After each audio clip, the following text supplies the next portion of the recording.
Muito bem, pessoal. Então, nós vamos falar hoje um pouquinho sobre tomografia cardíaca, tomografia do coração, né? A angiotomografia de coronária. A tomografia do coração é um exame relativamente novo, que surgiu depois dos anos 2000, né? Já em 2005, como vocês podem ver aqui, estava dando seus primeiros passos. Nessa época já tinha sido capa da Time. Vejam aqui parece o Caco Antibes, né, o Miguel Falabella, mas a revista já tinha sido, a técnica já tinha sido capa de uma revista importante dos Estados Unidos. E é lógico que os primeiros tomógrafos vieram muito antes dos anos 2000, né? A tomografia do coração demorou um pouco mais para se desenvolver, para chegar, e por um motivo que não é difícil de entender.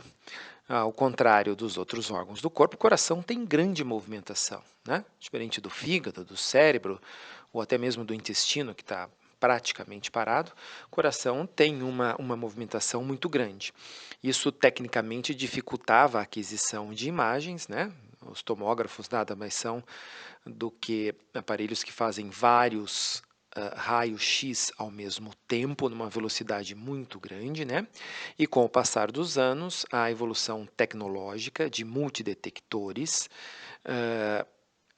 possibilitou com que se fizesse uma imagem, né, de um órgão em movimento como é o coração. O coração é um órgão que, além dele se movimentar rapidamente, ele tem uma estrutura de movimentação muito complexa. As fibras não seguem um mesmo padrão, elas têm disposição muito diferentes ao longo de todo o coração, né? Ao passo que, enquanto umas se contraem nessa orientação aqui, as outras se contraem numa orientação completamente diferente. Esse movimento complexo aqui, que foi estudado e sendo descoberto ao longo dos tempos, é que possibilita a eficácia da contração, garantindo que o coração tenha uma performance como bomba muito acima, muito boa, do que se essas fibras tivessem uma orientação única, né? Então, essa complexidade de movimentação também tornou a aquisição do exame muito difícil, porque além de ser rápido, é um movimento complexo.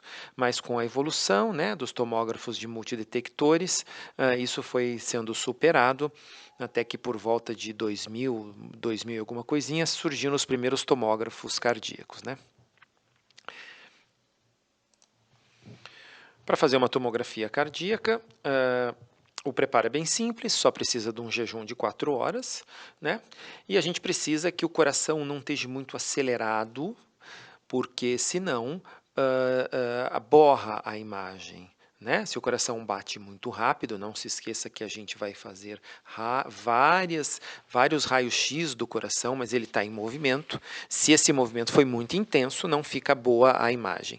Então, através de medicamento na veia, a gente faz um controle da frequência cardíaca do paciente, deixando o coração com uma frequência por volta de 60, 70 batimentos por minuto, que é o ideal para se fazer a aquisição do exame, ok? A vantagem da tomografia cardíaca, como toda tomografia, é que é um exame não invasivo, né? A gente injeta o contraste numa veia periférica, usa um aparelho e uma sala normal, ou seja, dá para fazer outros exames além do coração com o mesmo aparelho. E o tempo médio do exame é muito variável, porque depende desse controle da frequência cardíaca, mas quando está tudo ok, o preparo foi feito direitinho, a gente gasta menos, às vezes, do que 5 minutos para fazer o exame, ok? O grande problema da tomografia, que não é um problema, né? A grande dificuldade, assim, incontornável, é o uso de contraste iodado, que a gente injeta em veia periférica, né? E o contraste iodado tem alguns probleminhas. Os dois principais são a alergia que ele pode causar na hora que você faz a injeção do contraste, ou às vezes até mesmo tardiamente, alguns dias depois dessa injeção. Essas reações hoje em dia com os contrastes modernos são muito, muito raras, e o contraste também ele é nefrotóxico.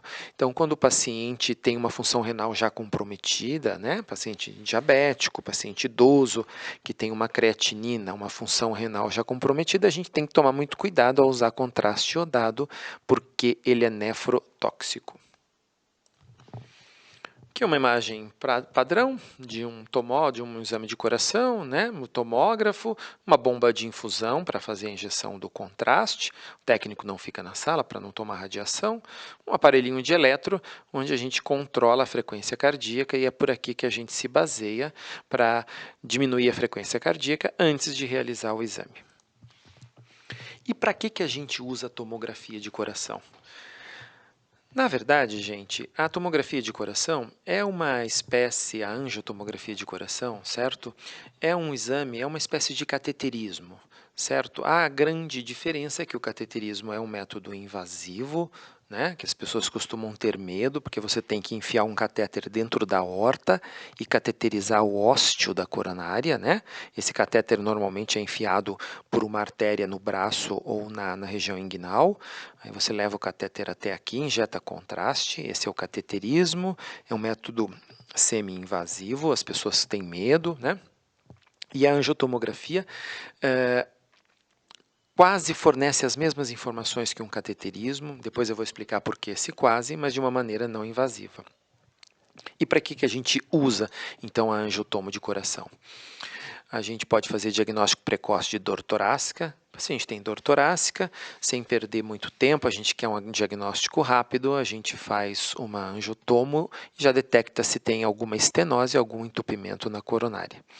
Quando você tem um exame cardíaco não conclusivo, ou quando os exames, um teste de esforço, por exemplo, e um outro exame, são conflitantes, para tirar essa dúvida, para digerir essa dúvida, você lança a mão da angiotomografia.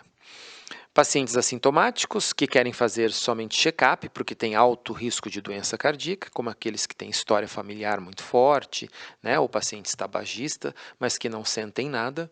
E você também pode fazer acompanhamentos pós-procedimentos. O paciente tem o problema, trata com cirurgia ou com stent, né, angioplastia, e você pode seguir esse paciente, a evolução desse tratamento e verificar se está tudo bem com a angiotomografia.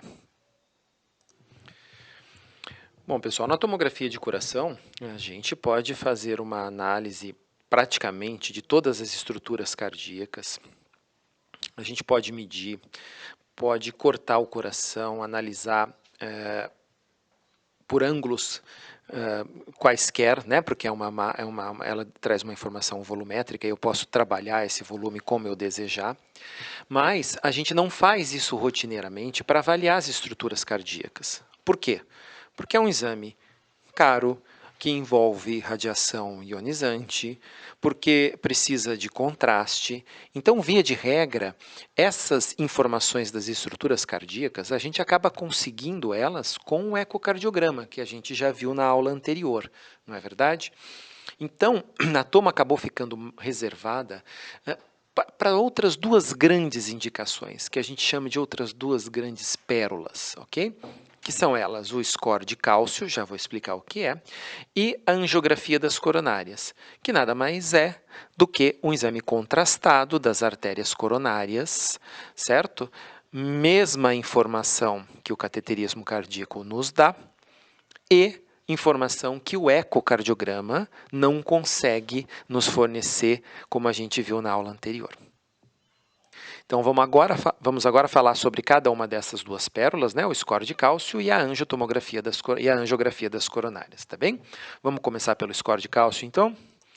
E por que esse nome, score de cálcio, né, professor? Nós estamos falando de coração e o senhor está me falando de cálcio, não estamos estudando ossos, mas é por um simples motivo, porque a presença de cálcio no interior das artérias ela é um indicativo de aterosclerose, um indicativo de placa, de formação de gordura. o cálcio é um marcador de aterosclerose. Então, como vocês podem ver nesse desenho aqui embaixo, né, trata-se nessa beirada, aqui nessa margem esquerda, de um vaso normal e aqui de um vaso doente, com uma estenose severa, praticamente obstruindo a luz do vaso, né? Aqui, obstrução total da luz do vaso. Vejam que o processo histopatológico da formação dessa placa, né, acaba em algum momento envolvendo a formação de cálcio, o depósito de cálcio nesse processo cicatricial. Ocorre uma inflamação da parede da artéria com a deposição da gordura, existe um fenômeno complexo aqui histoquímico e tem depósito de células brancas do sangue, de fibrina, de cálcio, mediadores inflamatórios. Isso acaba por formar a placa de gordura com cálcio entremeado dentro da placa de gordura. Ok? Então, o recado aqui é o seguinte: onde tem cálcio no intravascular é porque tem gordura, tem obstrução, tem estenose associada. Aqui a gente vê dois exemplos, tá? Esses são imagens tomográficas, bem rudimentares. Vou tentar ajudar vocês aqui. Aqui é a raiz aórtica, num corte transverso, né? Estamos olhando o paciente de cima para baixo, certo? Crânio caudal. Veja que aqui é a coronária direita, aqui o tronco da coronária esquerda, né? Aqui é a artéria descendente anterior. E veja que toda essa imagem branquinha é de cálcio. Se tem cálcio, tem obstrução. A mesma coisa desse lado aqui é a coronária direita, certo? Essa imagem mais branca é do contraste dentro do vaso. E essa daqui, aí sim é do cálcio, com certeza que você tem uma obstrução. Então, se você puder quantificar essa quantidade de cálcio que tem dentro das artérias, você está dando para o médico a informação da carga aterosclerótica, do burden aterosclerótico que esse paciente tem em cada coronária. Para fabricar o score, é bem facinho. A gente ensina para o aparelho onde o cálcio está na coronária, né? Para separar do cálcio que tem nos ossos, na aorta, nas válvulas. Então, a gente identifica a coronária para o aparelho. Ele faz uma soma de todo esse cálcio, né, no intravascular, nas coronárias, e apresenta esse resultado numa forma... Ele soma todos o cálcio presente e dá esse resultado numa forma numérica, e aí, de acordo com esse número, de acordo com o score, a gente vai classificar o risco desse paciente. Quando você não tem cálcio nenhum, score 0, risco muito baixo. Quando você tem um score de cálcio acima de 400, bastante cálcio, bastante obstrução, risco do paciente severo. Então, por que o score de cálcio é importante? Por que a gente faz o score de cálcio? É uma maneira de estimar o risco do paciente, e isso tem correlação direta, certo?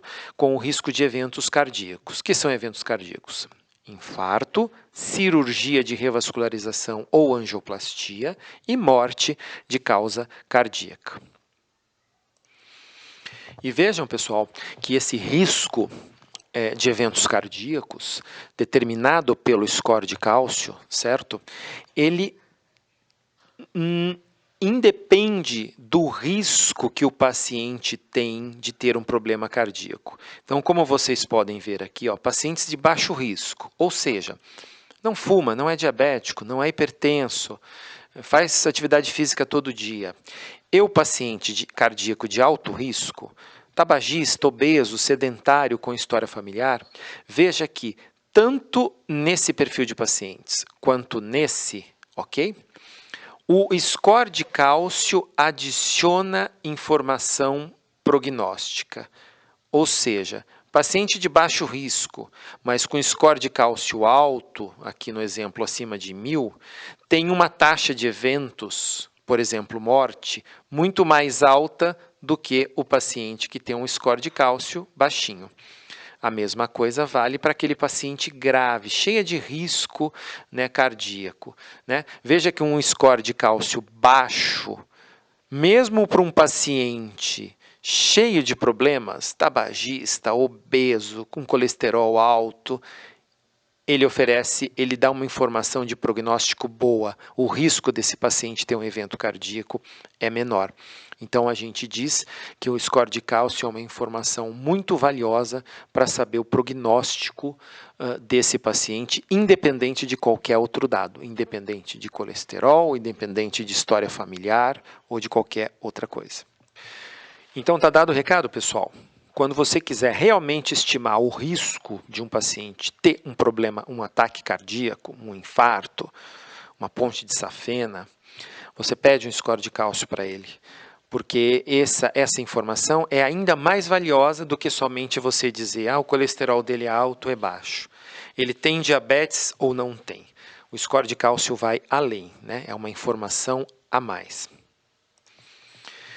E outra grande indicação da tomografia de coração, certo? É para a gente fazer a angiografia das coronárias, também conhecida como angiotomografia, né? Uma angiografia nos tomógrafos, uma angiotomografia das coronárias.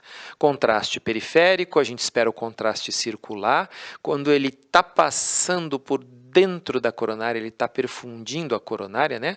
Aqui é o ventrículo esquerdo, aqui é a aorta, aqui é a coronária direita, certo? A gente faz a aquisição, a gente bate o raio-x, a gente adquire o scan, a gente faz o scan com o tomógrafo, certo? E a gente consegue, então, realçar bem toda a coronária contrastada aqui. E a partir dessa imagem, eu consigo, é uma imagem volumétrica, né, tridimensional, e eu trabalho ela da maneira mais adequada, a gente já vai ver um exemplo aqui mais para frente, mas aí fica fácil separar o que é normal, preenchido por contraste, a coronária direita aqui é a mesma coronária direita, aqui tem cálcio, então aqui teria um score de cálcio maior do que aqui, certo? E aqui, além de ter um ponto de cálcio, aqui a gente tem uma imagem negativa. Veja que o contraste está passando só naquele cantinho ali, naquele filetinho aqui.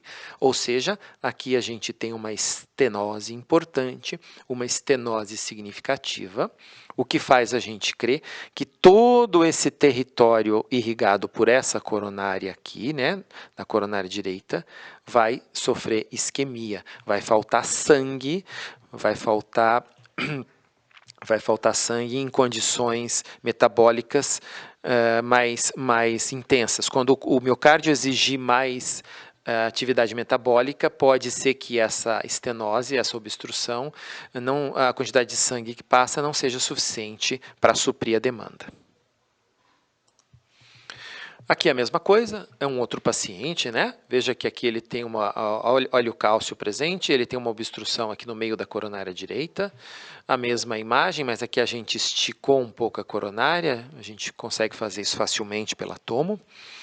Aqui na tomografia também, na letra C, a imagem tridimensional, volumétrica, mostrando aquela mesma obstrução, né? Agora de uma forma mais realista, e essa imagem D, é do cateterismo cardíaco, que ainda é o gold standard, ou seja, ainda é o exame de eleição, o padrão ouro para se detectar estenose das coronárias, comprovando aquele achado que a gente tinha visto aqui em A na tomografia cardíaca. Veja o nível de correlação como é bom. O nível de detalhes, a correlação é muito boa entre o cateterismo e a angiotomografia de coronária. Um outro exemplo, a mesma coisa, né? Aqui a gente tem a imagem 3D, tridimensional, certo? Me ajudem aqui a reconhecer as estruturas. Aqui o tronco da coronária esquerda bifurcou, aqui a artéria descendente anterior, né? Lá o VD, aqui o VE. Aqui lembram o outro, a circunflexa, a CX, né? Certo? Correndo no sulco átrio-ventricular e no irrigar a parede lateral do coração, do ventrículo esquerdo. Aqui a imagem 3D, aqui a imagem da angiotomografia, mostrando mais uma vez um filetezinho bem pequeno aqui no início da artéria descendente anterior, está passando pouco sangue aqui, uma estenose significativa. O cateterismo, para confirmar tudo isso, mesma coisa, o tronco da coronária esquerda, aqui a circunflexa, aqui a artéria descendente anterior, um primeiro ramo aqui que a gente chama de diagonal, e veja aquela obstrução proximal. Isso provavelmente causaria uma isquemia muito grande em toda essa área aqui do coração. Aqui somente para mostrar para vocês os recursos que a gente tem, né, na tomografia cardíaca, no software. A gente pode esticar essa artéria da maneira que a gente quer, a gente pode girar a artéria, olhar a artéria por dentro em cortes transversos, ó, nos vários segmentos. Eu consigo caminhar dentro da artéria como se eu tivesse com uma câmera pequenininha correndo por dentro da luz do vaso, né? Que é a mesma coisa. Olha que imagem bonita, tridimensional. Isso aqui não é um desenho, é uma imagem verdadeira. Esse pontinho azul aqui está mostrando um local de estenose, né? Na artéria descendente anterior também. É um outro caso, não é aquele, né? E veja que imagem sensacional. Aqui é um recurso que a gente tem para quantificar em percentagem, o grau de estenose. Na prática, a gente não usa isso, a gente faz essa quantificação mais do ponto de vista subjetivo. E aqui outros exemplos mostrando áreas estenóticas, né? Aqui, certo? Cálcio, né? Lembra do score de cálcio? Tá certo, pessoal? Tá dado o recado? Então, score de cálcio tem a ver com o prognóstico do paciente, a carga aterosclerótica intravascular das coronárias e a angiotomografia propriamente dita, que é uma arteriografia das coronárias. Perfeito? Isso é uma imagem real, também parece uma pintura, um desenho, mas não é, de um paciente verdadeiro. Queria mostrar para vocês aqui mais uma utilidade da tomografia, né? Não é nenhuma indicação extra, é aquilo que tudo que a gente já viu. Aqui o curioso, o diferente é que aqui nós temos a aorta ascendente, certo? Aqui nós temos o ventrículo direito, lembre-se que o esquerdo está mais posterior, mais látero-posterior, mas a aorta sai do ventrículo esquerdo. E veja que aqui a gente tem um vaso que sai aqui da aorta, desce e vai lá para o coração, certo? Aqui mesma coisa, a gente tem um vaso que sai da aorta ascendente e vai lá para o coração. Essas são as famosas pontes de safena, tá? Para quem ainda nunca viu ou nunca entendeu. Safena é o nome dessa veia, que é retirada da perna do paciente e colocada aqui como um bypass, certo? Como um atalho, um desvio. Então, você tira a veia da perna, isso não faz muita diferença para a perna, muito pelo contrário, e aí você liga aqui e faz a ligação na coronária, da aorta na coronária, de maneira que, para entender melhor aqui, ó, vamos ver lá aqui a ponte de safena, certo? Aqui, ó, uma ponte de safena, é assim azulzinha a ponte de safena. Aqui a artéria coronária normal, nativa, ela tem uma área aqui de estenose significativa, que ele chamou de área de bloqueio. Então, o sangue não vem para cá, faz isquemia aqui nessa região. Para resolver isso, para contornar isso, o cirurgião põe um desvio, pega o sangue lá da aorta, coloca a safena e joga o sangue para a região posterior à obstrução, ok? Na tomografia, a gente consegue também perfeitamente avaliar o grau de patência dessa veia, certo? Aqui a mesma coisa, só que esse desvio aqui é um pouco diferente. Essa é a famosa mamária, não mais a safena, né? Faz parte também da cirurgia de revascularização. A ponte de artéria mamária é uma artéria que já existe nesse local. Essa artéria normalmente está grudada na parte interior da parede torácica, né? Atrás aqui, próximo ao externo, o cirurgião descola ela da parede torácica, certo? Lá ele não mexe na origem dela, na artéria subclávia, e aí ele corta a pontinha distal e faz a ligação numa coronária, lógico, sempre depois da área de estenose, da área de obstrução, trazendo sangue novo para a área que estava isquêmica. Da mesma maneira que a gente faz para analisar as artérias coronárias nativas, né? A gente também consegue fazer com a mamária ou com a ponte de safena. Eu estico a artéria, consigo olhar dentro dela, vejo se tem alguma obstrução ou se essas artérias estão pérvias, estão mantendo bom fluxo de sangue. Aqui uma outra finalidade da tomografia, a mesma coisa. Dessa vez é para avaliar a evolução do implante de stents, né? Angioplastias e stents. Stents são aquelas molinhas que a gente coloca dentro do vaso, no local onde tinha obstrução, a gente espreme a gordura contra a parede do próprio vaso e o sangue volta a passar por dentro dessa estrutura metálica do stent. Angiotomo de coronária, a gente consegue avaliar bem, ver se o stent está pérvio, se não tem obstrução dentro do stent. Aqui uma imagem tridimensional, aqui a presença do stent, certo? E a artéria, o finalzinho da artéria descendente anterior nativa. Pessoal, então, está dado o recado?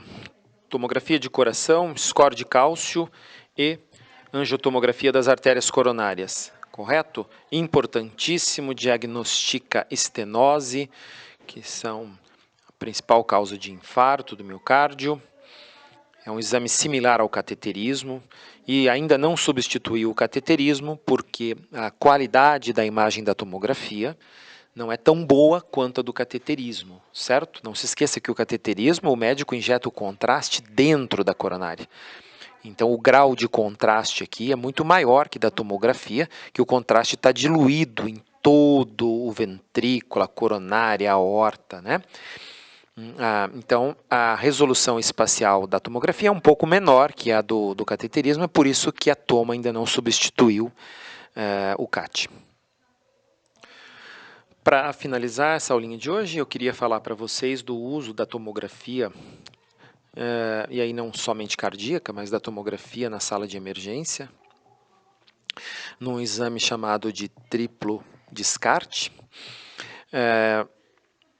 Esse exame nada mais esse exame é feito para a seguinte situação: em pacientes com dor torácica aguda, de forte intensidade, limitante, de causa indefinida. Então, o paciente chega com dor torácica forte na emergência e, pelos métodos tradicionais, por exemplo, eletrocardiograma, não consegue se chegar a uma conclusão definitiva sobre a causa da dor torácica.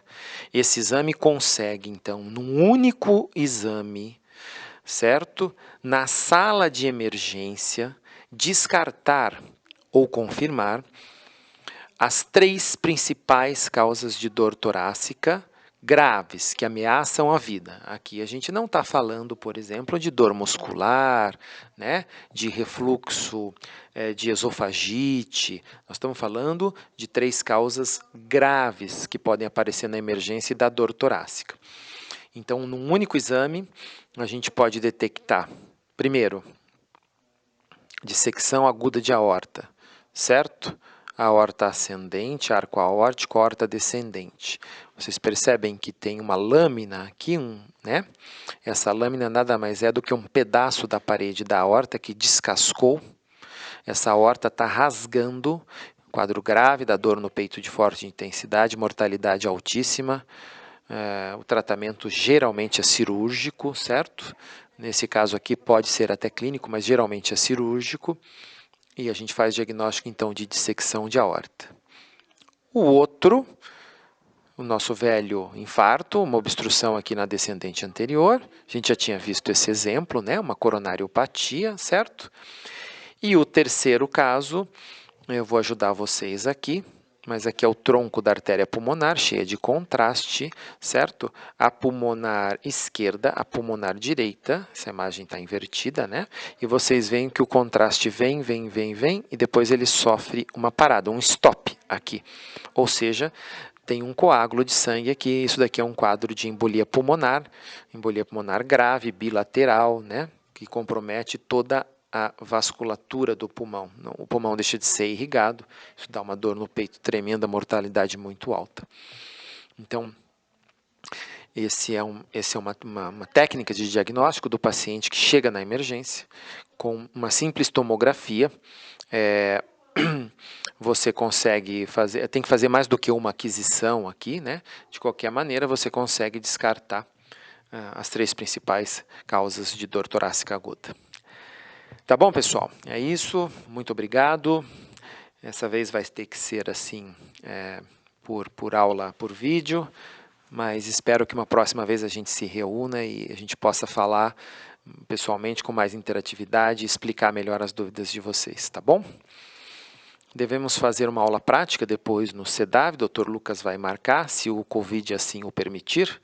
Faremos uma aula prática e aí eu tiro as dúvidas de vocês e mostro todos esses exames lá ao vivo para vocês verem que show que é a tomografia de coração, tá bom? Até!